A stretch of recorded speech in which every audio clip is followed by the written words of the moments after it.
Hey everyone, I'm excited to introduce to you one of our large enterprise account executives at LinkedIn Learning. His name is Brian Morrow, and he's just an amazing role model for many of us. Like a lot of us look up to him, and he's always so kind and compassionate, and just always like willing to listen and hear people out. And yeah, I'm really excited to share with the world your tips and advice and your wisdom from all of your success. Yeah, happy to be here, Davidson. Thanks. It's an honor to be here and looking forward to it.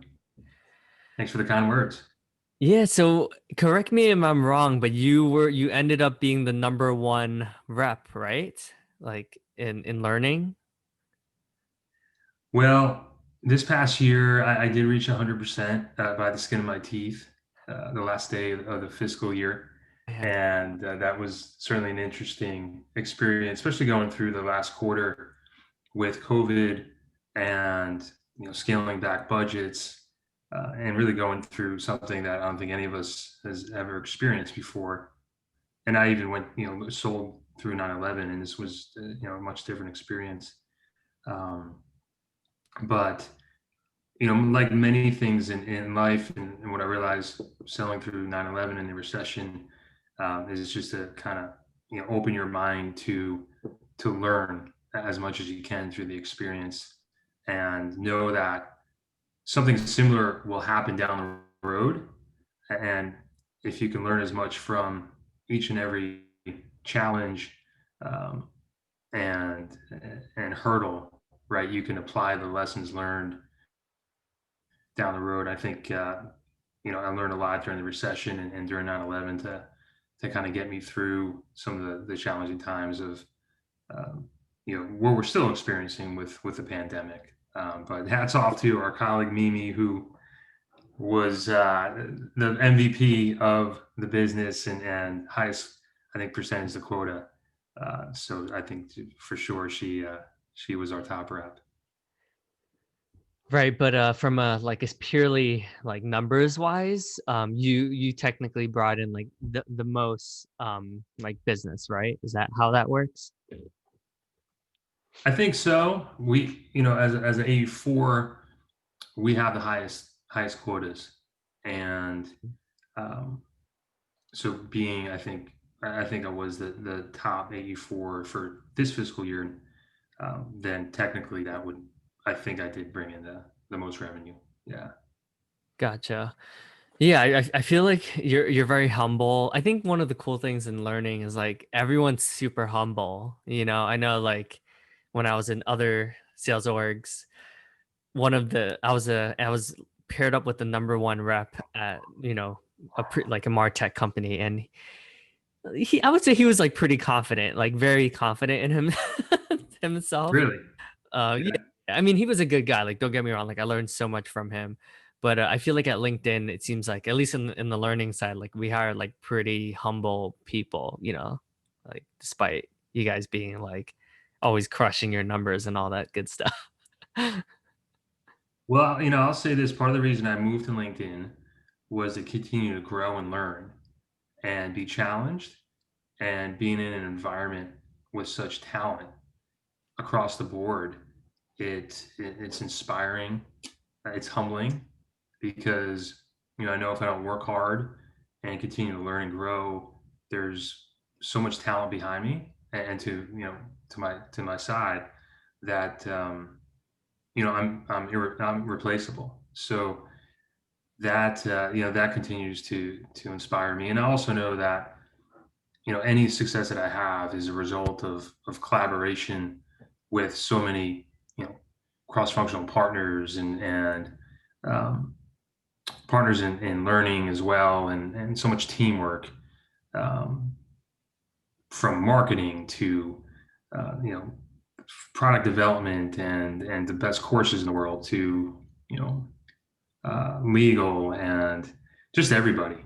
So it while my name may be on the board, occasionally for some of the success, that from a sales standpoint, it's definitely a team behind me, and I continue to learn from you and all my peers, no matter what role or level they're at. Everybody brings just great ideas, and um, practices to the table. Yeah, so I know that I've got to continue to learn, and also, um, I'm super grateful to be amongst such great talent.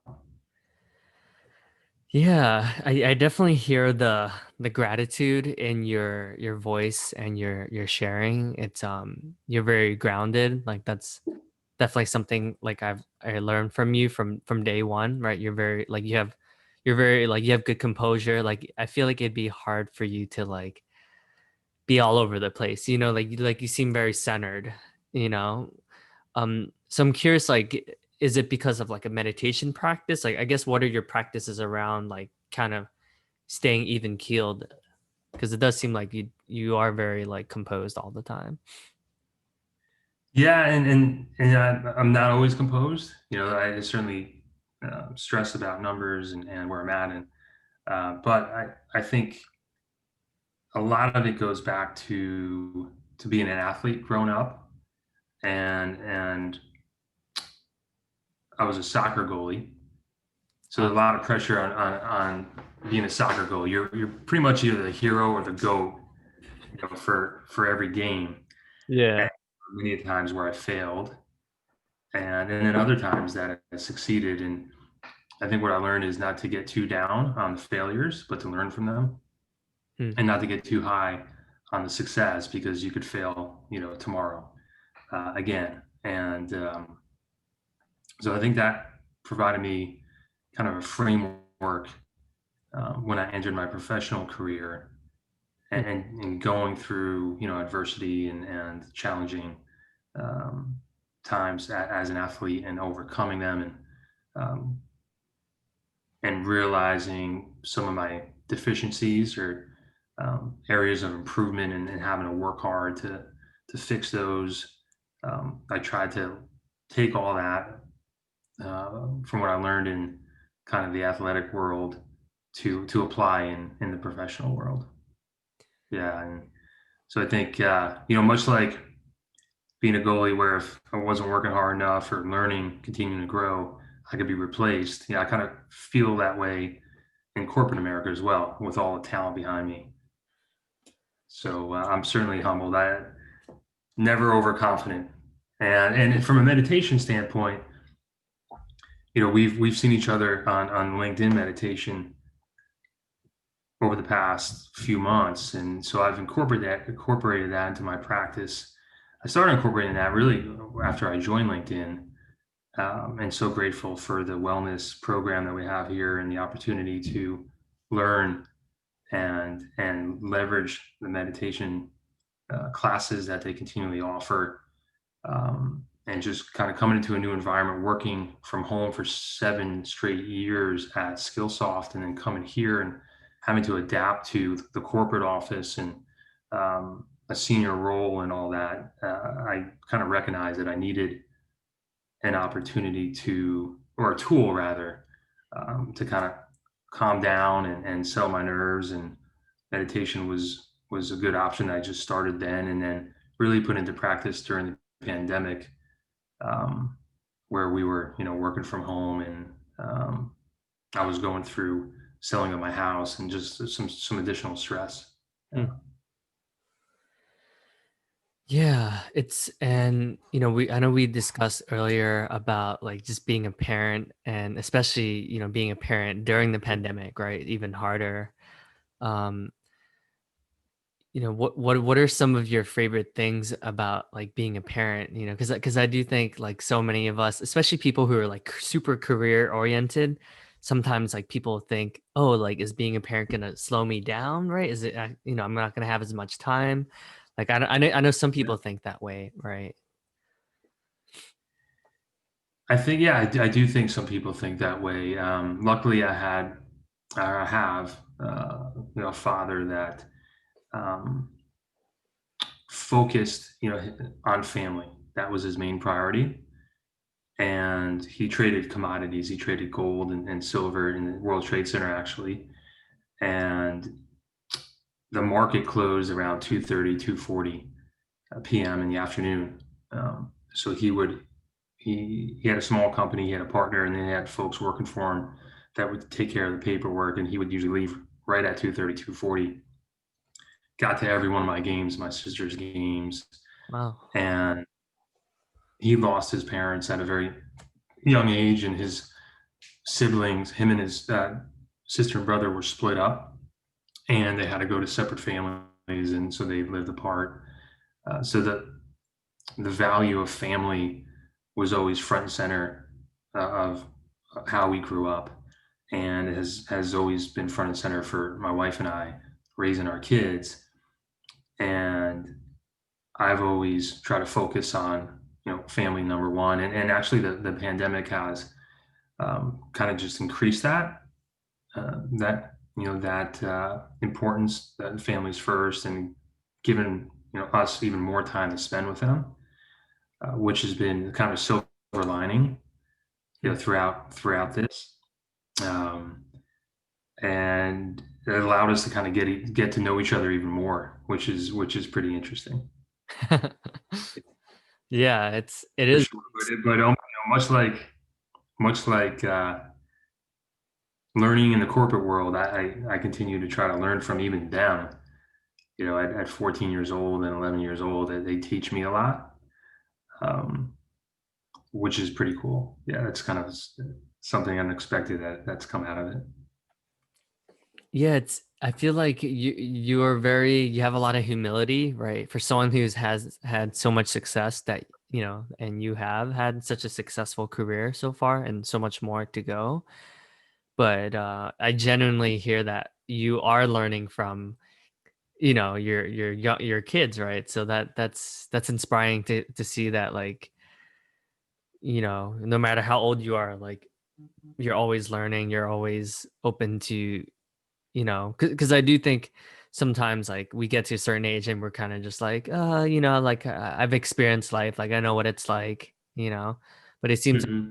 only like always open to, like, new worldviews, and almost like forgetting some of the things that you've learned in the past.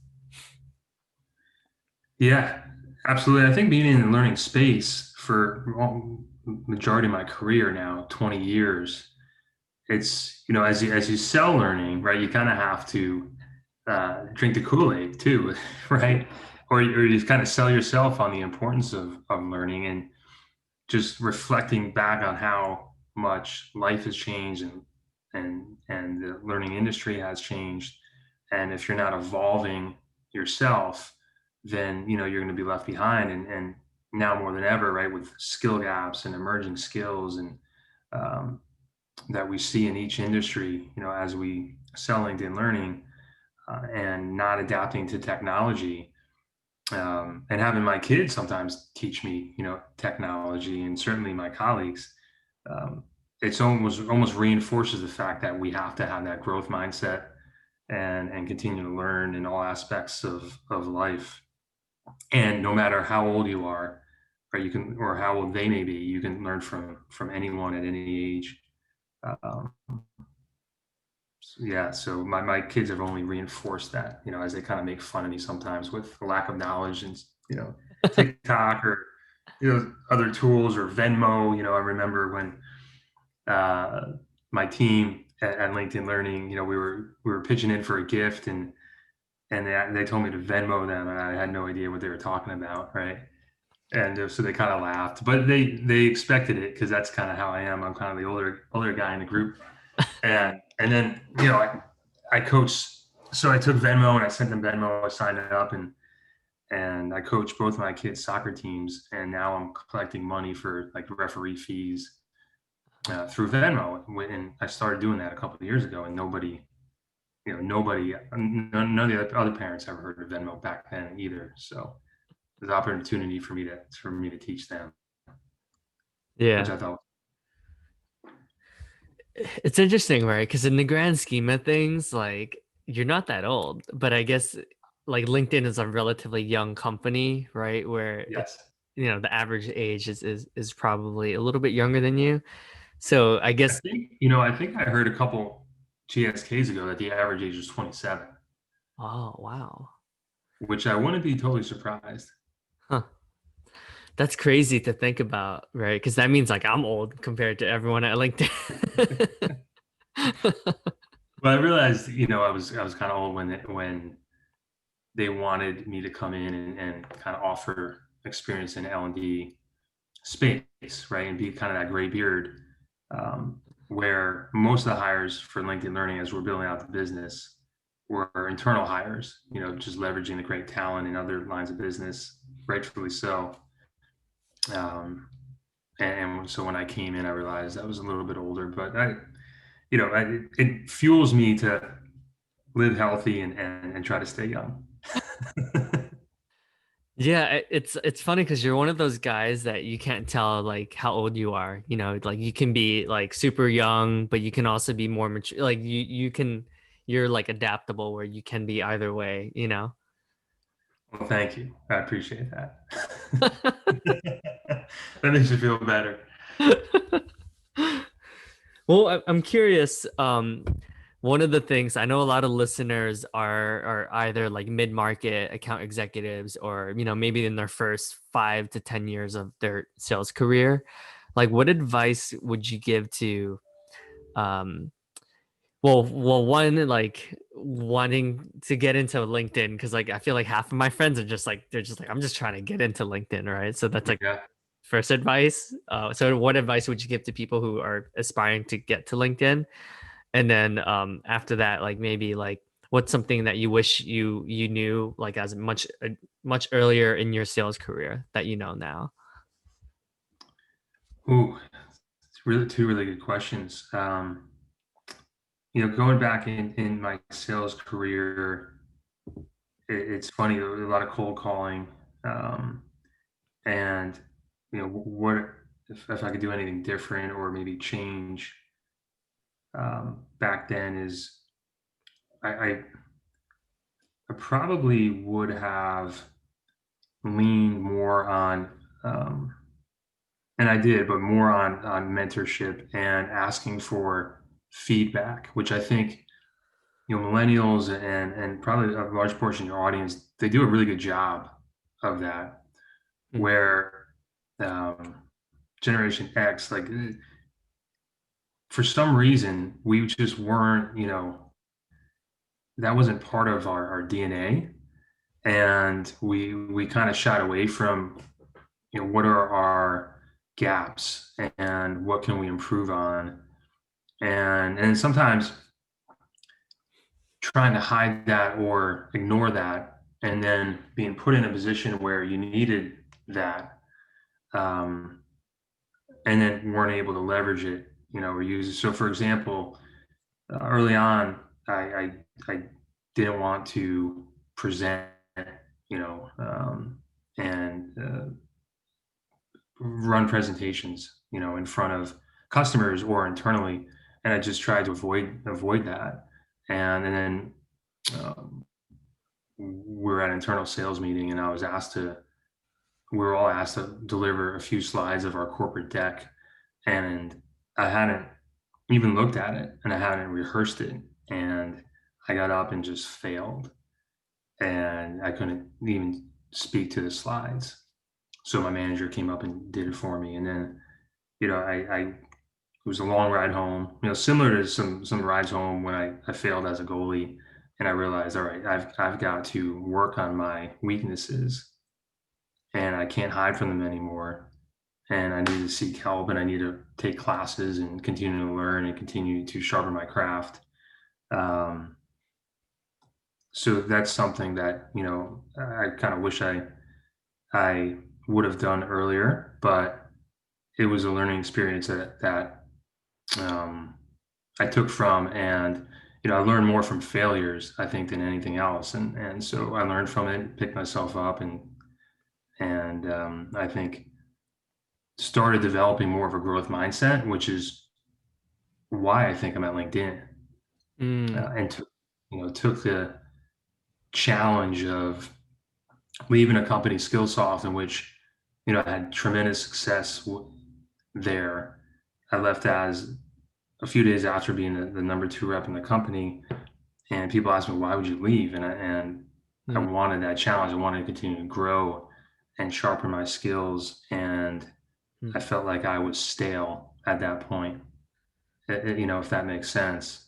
Um, and when I saw that there was an opportunity at LinkedIn, I just went all in and went forward. And I don't know if I can offer advice on, I think I was hired because of my experience, and it was a competitive interview process for sure. I think I went in 5 or 7 times. Wow. Um, and I don't think I'm the best interviewer because I'm very, very honest, and what you see is what you get. And maybe some of the answers aren't what they're looking for, but they're real. I remember a couple of years ago at President's Club, actually, Ryan, came over to me and said, when we asked you how to drive urgency in learning, you said that it's very difficult to drive urgency in learning, and that these sales cycles take 9 to 12 months, and that's not what they wanted to hear. And he apologized for it, Ryan Kaiser, that is, because he said you were right, you know. But yeah, for those that are striving to get to LinkedIn, as you probably have already experienced, some of you, it's a very, very competitive company and environment. I think last year, 1 million candidates had applied for, I don't know, 1,000 jobs. So, if you weren't one of the lucky ones to get through, my advice would be, learn from your experience, and every interview that you go on is a stepping stone, to your next opportunity, and an opportunity to learn from, that unique interview process. And don't view it as a failure, just learn from it and continue to go after it. Um, yeah, don't give up, and realize that it's such a competitive company, but continue to go after it. Yeah, that I like how you tied in. You're able to tie in like the learning aspects, and then I like how you transitioned that. Like that was very smooth, like very seamless. I could see how like Thank you. that was awesome.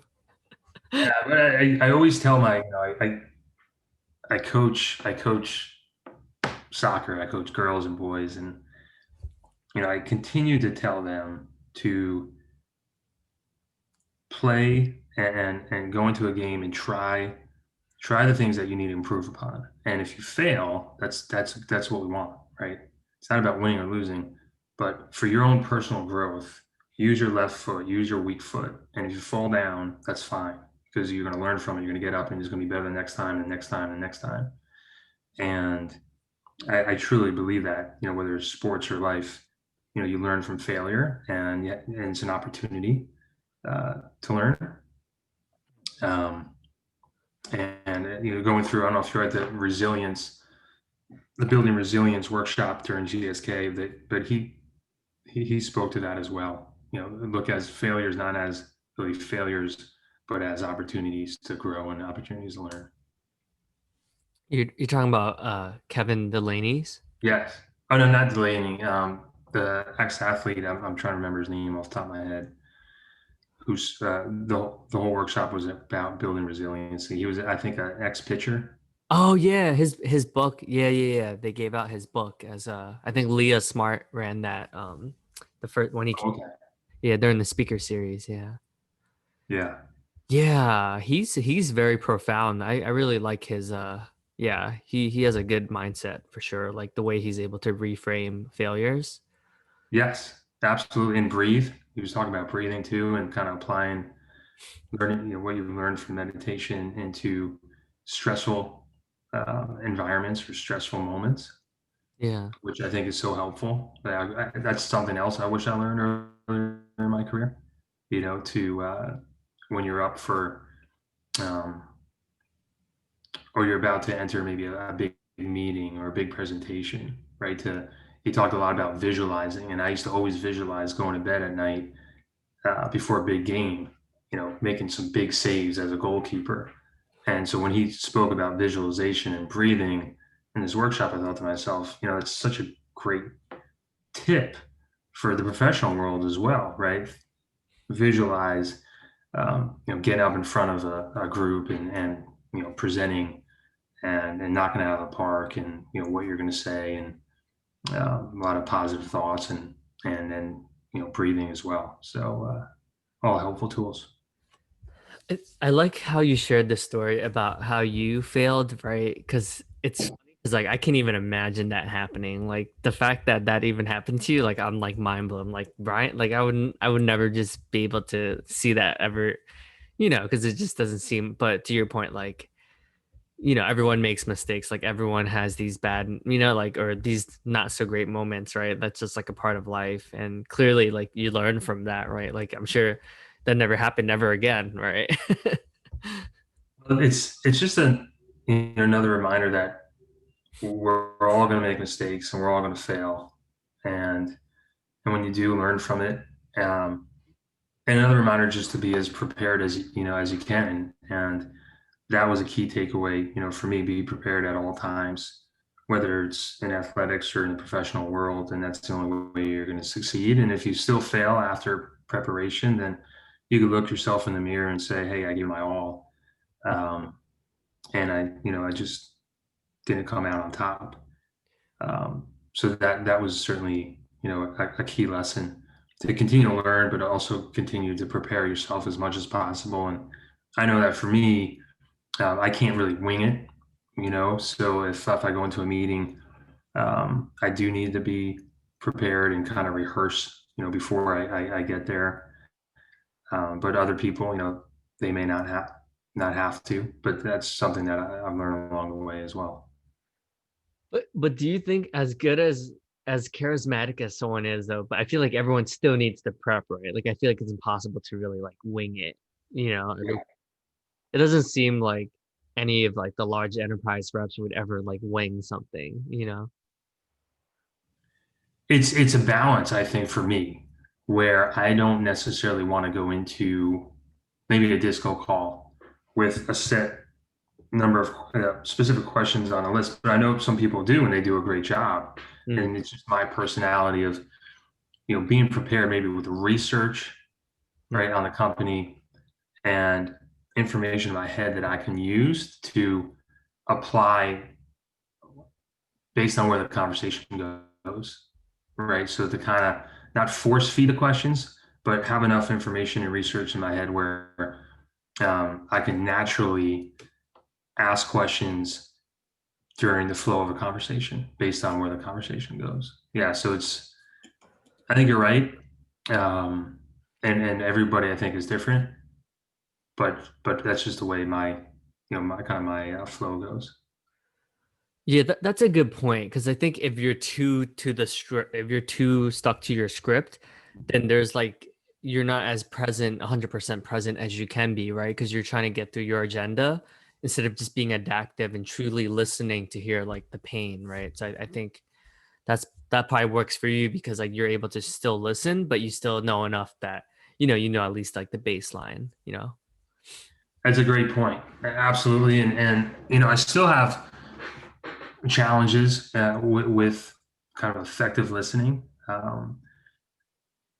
Whereas earlier in my career, I that was certainly a big challenge of mine where I wanted to say what I needed to say and I wasn't listening, right? I wasn't going where the conversation was going or going where the pain was, like you said, or where the um, possible solution is, or the follow-up questions. It was, all right, how do I get what I need prepared out, and I'm not even listening. Yeah, so that's a great point. I still try to improve on that, and have that kind of effective listening skills, and even take courses for tips and techniques to continue to be a better listener for sure in the household, and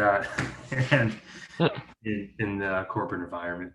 It, Yeah. it's funny. I still use you in a lot of my disco calls, my discovery calls. Like I'm like, yeah, this is how I use like just as like a story to tell clients. I'm like, what I typically do is I'll look at our top rep, like I'll look on Brian Morrow's LinkedIn, see what courses he's taken, all his badges, and then I'll take those courses because I know like, hey, like clearly it's working for the number one rep. Why wouldn't it work for me? So I use. like all the time. And it always works. So, oh, that's really smart. And yeah, I'll do the same thing, right? I mean, if you see 15 people that have liked a course, you're going to gravitate to that course, right? And so will their employees. Yeah, yeah. It's natural. Yeah.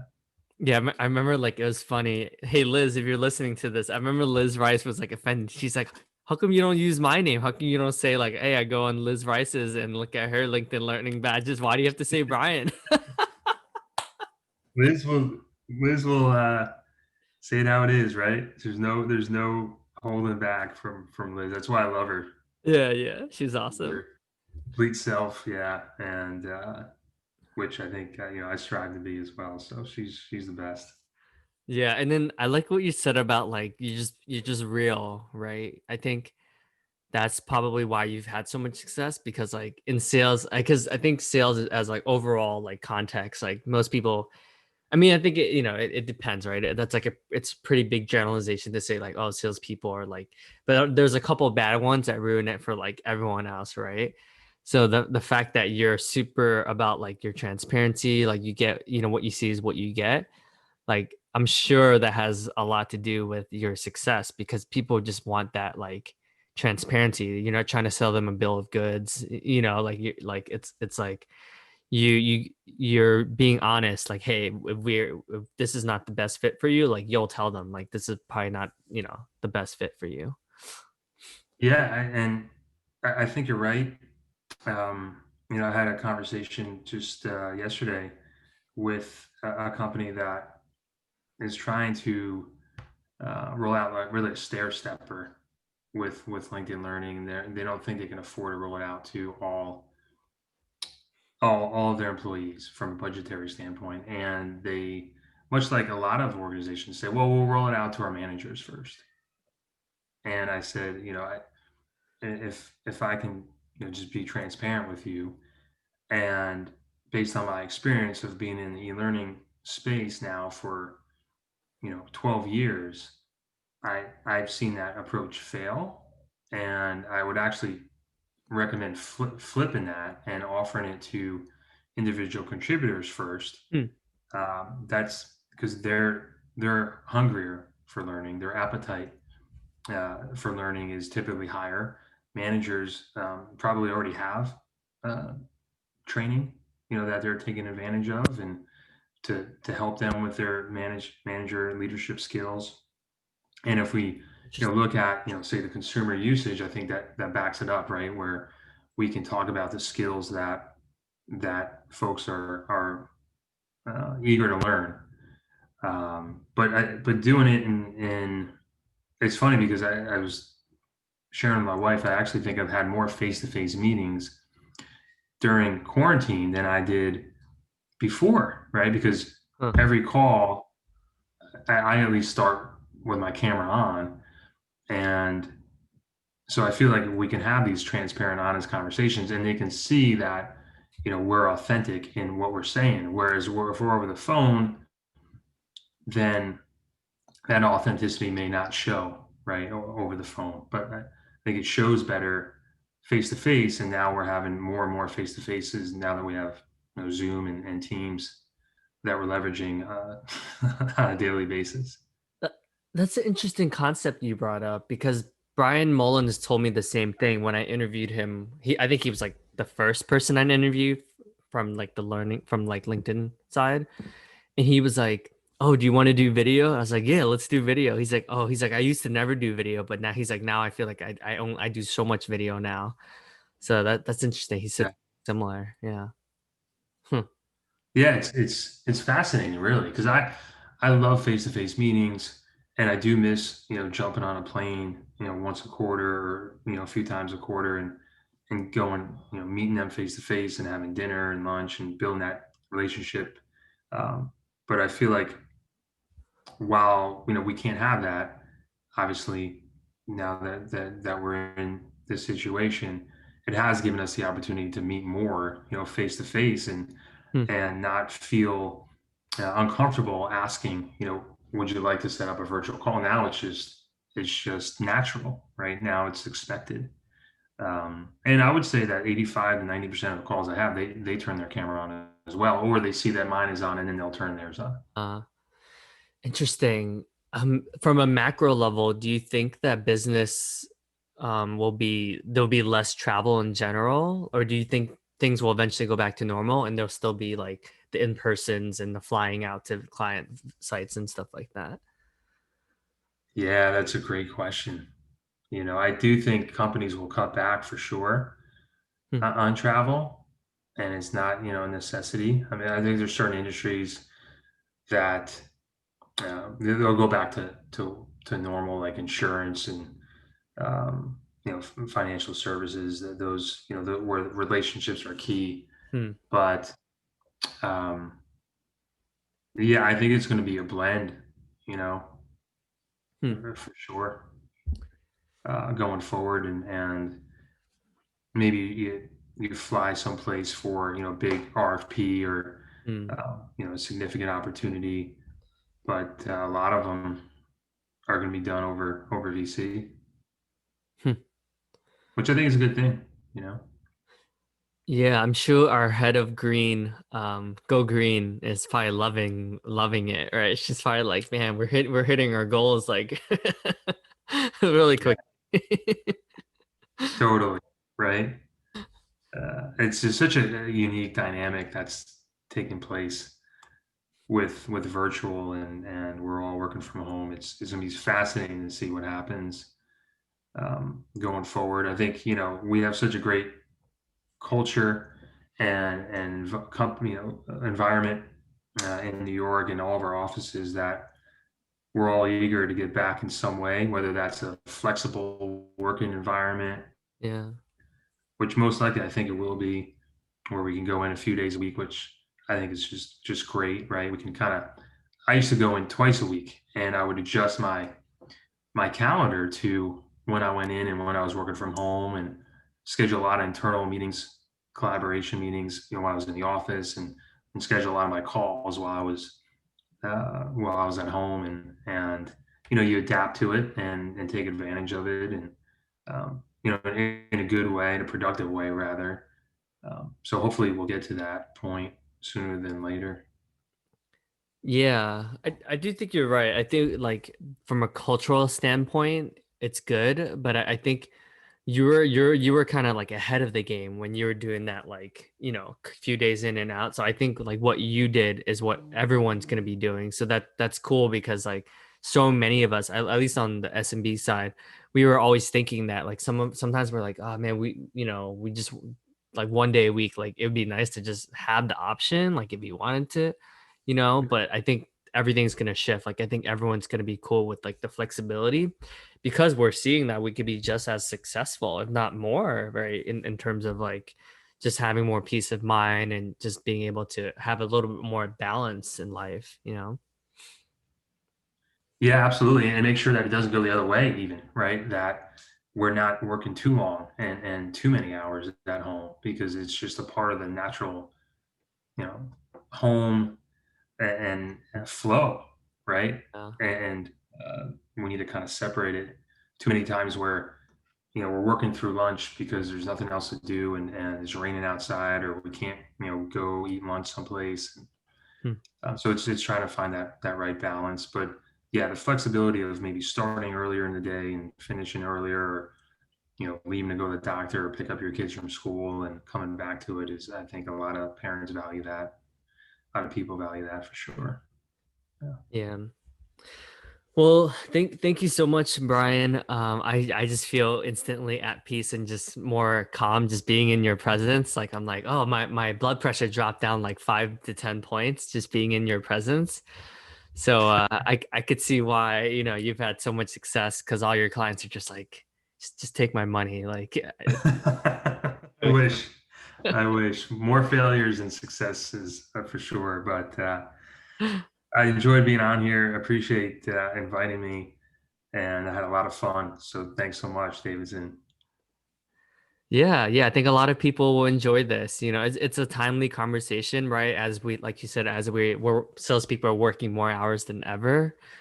And then it's also like good to know that, even at your tender age, right? You're still super open minded to learning new things and like, like it never stops, right? Because I think sometimes like we all think salespeople think, oh yeah, after I get like 10 years in my belt, like as an AE, like I won't have to learn anymore. It'll be smooth sailing. But from what I'm hearing, it's actually the opposite. Like, nope, you're still learning, you're still growing, like it never ends. Definitely. Yeah, and we want our mind to continue to be engaged and active, and so that goes, another direction with just getting older, and which I'm realizing just, with my parents, and so learning and being engaged and active, it's all healthy for sure. That's and good for our careers and relationships and everything. So yeah.